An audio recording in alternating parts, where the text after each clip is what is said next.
Bismillahirrahmanirrahim. Assalamualaikum warahmatullahi wabarakatuh. Baiklah, saya Surya Fatur Rahman sebagai perwakilan dari kelompok 2 mata kuliah Sosiologi Hukum akan memaparkan materi yang ditugaskan oleh Bapak Dadang Sumarna.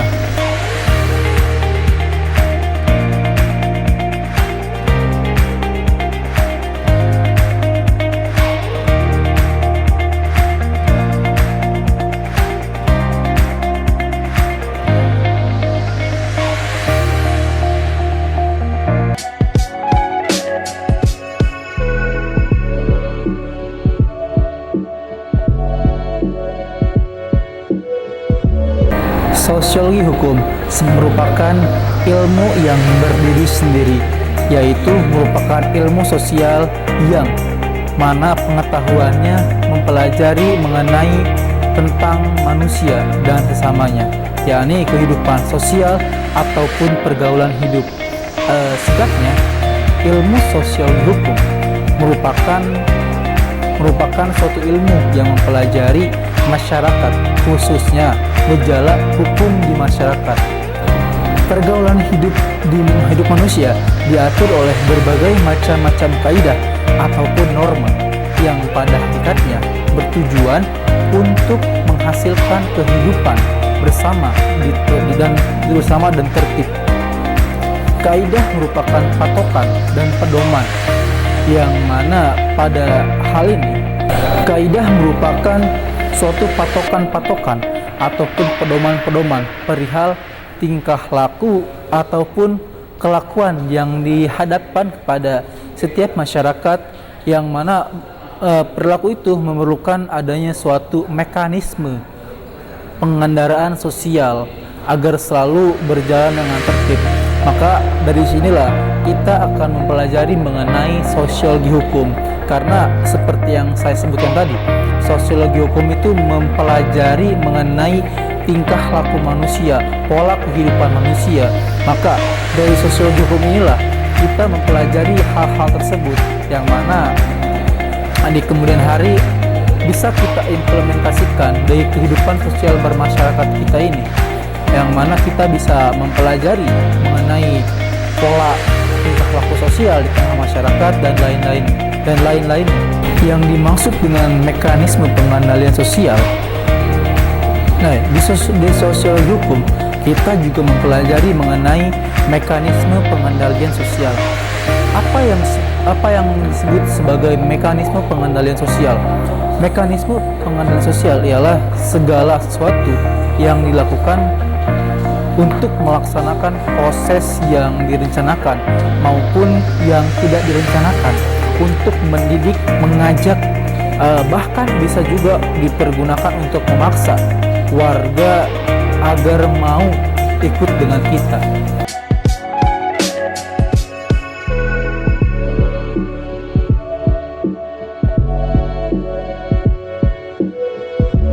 Lembaga kemasyarakatan merupakan kumpulan masyarakat di setiap himpunan yang ada di lingkungan sosial. Lembaga-lembaga masyarakat itu memiliki berbagai banyak jenis organisasi, yang dimana nanti kalau misalnya mereka bertemu akan menciptakan lembaga-lembaga khusus di bidang kehidupan sosial. Lembaga-lembaga masyarakat itu mempunyai beberapa fungsi, antara lain yang pertama itu fungsinya untuk memberikan pedoman kepada seluruh warga masyarakat, dan fungsi yang kedua itu untuk menjaga keutuhan masyarakat di sekitar. Fungsi yang ketiganya itu memberikan pegangan kepada masyarakat untuk mengadakan sistem pengendalian sosial terhadap masyarakat tertentu. Yang keempat, diperhatikan faktor pengadapan hukum di dalam jiwa pada masyarakat. Yang kelima, para penegak dan pelaksana hukum merasa dirinya terikat pada hukum yang diterapkan dan membaiknya di dalam pola-pola perilakunya. Yang ketujuh, perilaku yang efektif terhadap mereka oleh aturan-aturan hukum. Apabila syarat-syarat tersebut dipenuhi, maka tidak mustahil bahwa hukum akan berpengaruh terhadap lembaga-lembaga masyarakat tertentu.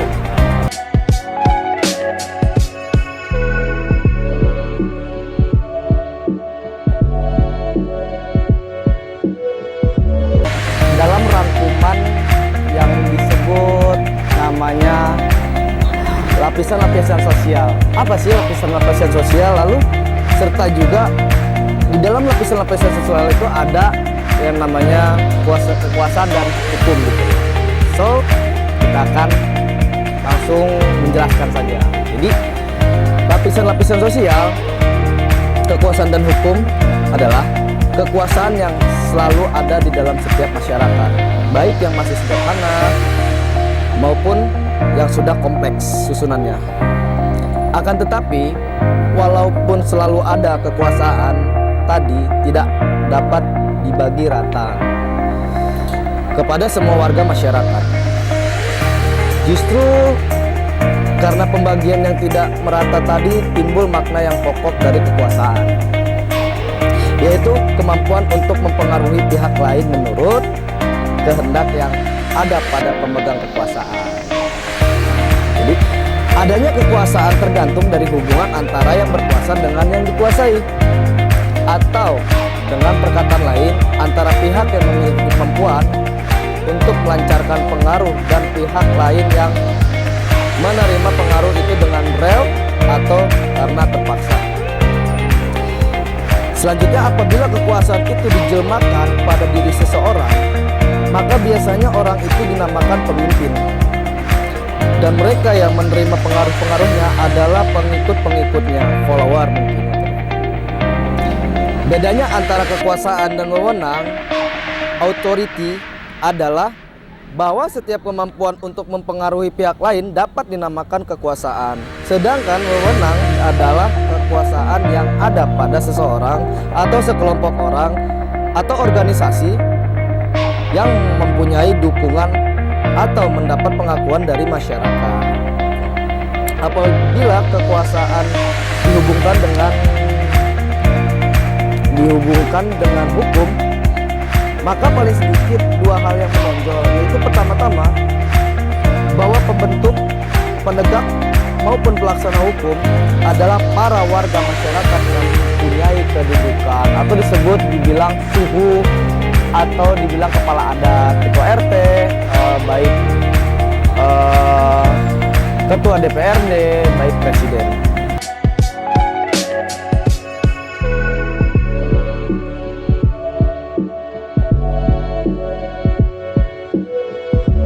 Kelompok-kelompok sosial merupakan kesatuan manusia yang hidup bersama, tidak dapat hidup secara individu. Karena masyarakat satu berkaitan dengan masyarakat yang lainnya akan membentuk masyarakat sosial. Dan demikian, maka suatu kelompok sosial mempunyai syarat-syarat sebagai berikut. Setiap warga kelompok tersebut harus sadar bahwa dia merupakan bagian dari kelompok yang bersangkutan. 2.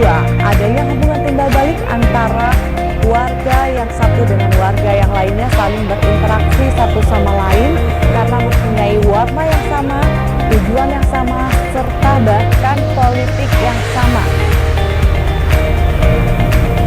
Dan antara mereka adanya hubungan timbal balik yang saling memanfaatkan satu sama lainnya dan saling membutuhkan satu sama lainnya. Dan faktor tadi dapat merupakan nasib yang sama. Ada strukturnya, ada perangkat kaidah-kaidah, serta menghasilkan suatu sistem tertentu. Mempelajari kelompok sosial merupakan hal yang penting bagi hukum. Oleh karena itu, hukum merupakan abstraksi daripada interaksi-interaksi sosial yang dinamis. Tersebut lama-kelamaan karena saling berpengalaman menjadi nilai-nilai sosial, yaitu konsepsi abstrak yang hidup di dalam alam pikiran bagian terbesar warga masyarakatnya tentang apa yang dianggap baik dan apa yang dianggap hidup dalam pergaulan masyarakat sosial. Jadi di sininya kita tidak dapat hidup berindividu, melainkan kita dapat hidup bermasyarakat sosial satu dengan yang lainnya, dan disitulah kita membutuhkan hukum untuk mengontrol masyarakat sosial tersebut.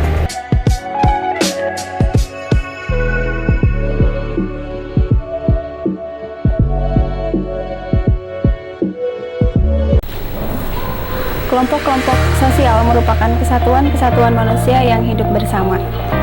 Oleh karena adanya hubungan antar mereka, Hubungan tersebut antara lain menyangkut hubungan timbal balik yang saling berpengaruh, mempengaruhi, dan juga suatu kesadaran untuk saling tolong-menolong. Dengan demikian, maka suatu kelompok sosial mempunyai syarat-syarat sebagai berikut. Yang pertama, setiap warga kelompok tersebut harus sadar bahwa dia merupakan bagian dari kelompok yang bersangkutan. Yang kedua, adanya hubungan timbal balik antara warga yang satu dengan warga-warga yang lainnya atau disebut interaksi. Yang ketiga, terdapat suatu faktor atau beberapa faktor yang dimiliki bersama oleh warga-warga kelompok itu sehingga hubungan antara mereka bertambah erat. Faktor tadi dapat merupakan nasib yang sama, kepentingan yang sama, tujuan yang sama, ideologi politik yang sama, dan lain-lainnya. Yang keempat, adanya struktur. Yang kelima, adanya perangkat, kaidah-kaidah. Yang keenam, menghasilkan sistem tertentu. Mempelajari kelompok-kelompok sosial merupakan hal yang penting bagi hukum. Oleh karena itu, hukum merupakan suatu abstraksi daripada interaksi-interaksi sosial yang dinamis tersebut lama-kelamaan karena berpengalaman menjadi nilai-nilai sosial, yaitu konsepsi abstraksi yang di dalamnya alam pikiran bagian terbesar warga-warga masyarakat tentang apa yang dianggap baik dan tidak baik di dalam pergaulan hidup.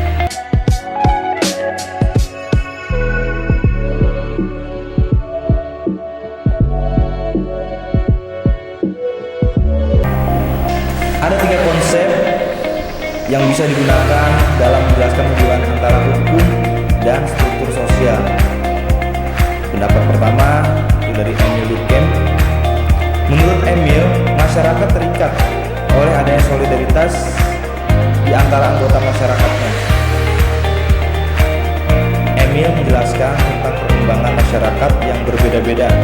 Ada yang masyarakat dengan solidaritas mekanis, yang artinya terwujudnya masyarakat tersebut karena adanya rasa keterikatan dan kesatuan di antara para anggotanya. Yang kedua, pendapat Max Weber. Pendapat Max Weber, hukum terbentuk dengan 2 cara, yaitu aturan tersebut bisa muncul secara bertahap atau aturan tersebut diciptakan secara sengaja. Ia mengemukakan bahwa dalam bertingkah laku manusia selalu terikat pada kebiasaan yang lama-kelamaan membentuk kepastian.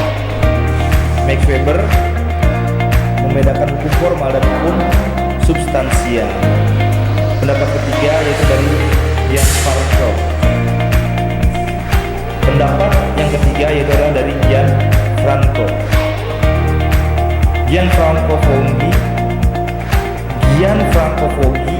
menyatakan pertumbuhan hukum tidak dilepaskan dengan perkembangan atau pertumbuhan negara modern. Struktur sosial dibagi menjadi 5, yaitu feodalisme, standestat, absolutis, masyarakat sipil, dan negara konstitusional.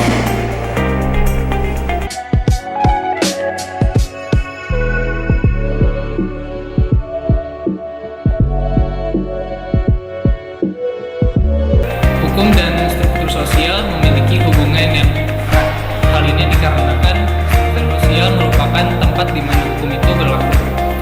Struktur sosial diartikan sebagai bentuk pengorganisasian suatu kehidupan sosial, yaitu bagaimana ia menemukan hubungan antara lembaga-lembaga di masyarakat, bagaimana ia menyusun lapisan sosialnya dan menyusun kaidah-kaidahnya. Lebih khusus, struktur sosial merupakan perangkat nilai-nilai yang berlaku di dalam masyarakat serta sikap-sikap maupun pola hubungan di antara para anggota masyarakat. Berdasarkan uraian tersebut, diketahui bahwa struktur sosial adalah pola-pola perilaku hubungan antara manusia yang satu dengan manusia yang lain dalam suatu wadah yang disebut masyarakat, di mana pola-pola hubungan itu membentuk seperangkat nilai yang yang ditaati dan dijalankan oleh seluruh anggota masyarakat tersebut. Seperangkat nilai inilah yang disebut hukum. Setiap masyarakat memiliki hukumnya sendiri yang disesuaikan dengan kebiasaan dan kepentingannya masing-masing. Pembahasan mengenai struktur sosial terkait dengan hukum menjadi amat penting, terutama pada saat membahas mengenai penerapan hukum suatu masyarakat untuk masyarakat yang lain. Dalam hal ini, penerapan hukum tersebut menurut William J. Keblis tidak bisa diterapkan begitu saja dari satu masyarakat ke masyarakat yang lain.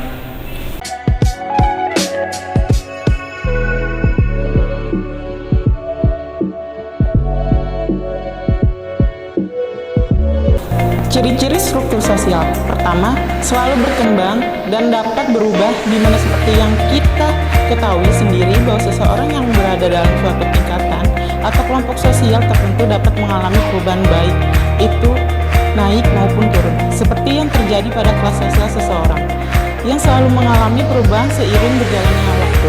Yang kedua, meliputi seluruh kebudayaan dalam masyarakat. Dalam menjalani suatu hubungan dengan individu lain, struktur sosial akan selalu ada, di mana seiring perkembangannya seorang individu akan mencoba membuat hubungan dengan orang lain yang memiliki kebudayaan yang berbeda. Yang ketiga, membentuk suatu kelompok dalam lingkungan masyarakat. Terdapat individu yang masing-masing memiliki perbedaannya, namun seringkali individu-individu yang memiliki kesamaan atau ketertarikan yang sama akan membentuk suatu kelompok yang menciptakan adanya struktur sosial. 4. Terdapat dimensi vertikal maupun horizontal. Dapat kita ketahui berdasarkan penjelasan yang ada di atas bahwa struktur sosial terdiri dari berbagai jenis, di mana adanya tingkatan yang tidak setara disebut dengan stratifikasi sosial, dan juga tingkatan yang setara yang disebut dengan diferensiasi sosial.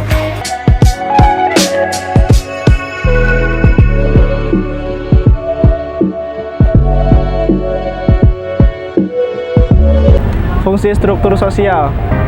Dengan semakin berkembangnya zaman, sangat penting adanya pembagian tugas yang jelas di masyarakat. Fungsi struktur sosial dibagi menjadi dua, yaitu struktur sosial sebagai kontrol sosial bagi masyarakat. Yang dimaksud adalah dengan adanya struktur sosial yang jelas dan di dalamnya terdapat norma maupun peraturan yang jelas guna mengatur setiap individunya, dapat menghindarkan resiko adanya perselisihan antar tingkatan atau kelompok. 2. Struktur sosial dapat membuktikan bahwa setiap individu yang ada di masyarakat memiliki fungsi dan kelas yang berbeda satu sama lain. Seperti yang kita ketahui bahwa setiap individu memiliki keunikannya dan kelebihannya masing-masing. Begitu pula ketika menjadi bagian dari suatu kelompok, setiap orang yang memiliki tugas dan tanggung jawab yang berbeda-beda, di mana kekurangan seorang bisa jadi adalah kelebihan orang lain. Di dalam struktur sosial tersebut, mereka bisa saling melengkapi dan bahu-membahu untuk mencapai tujuan bersama.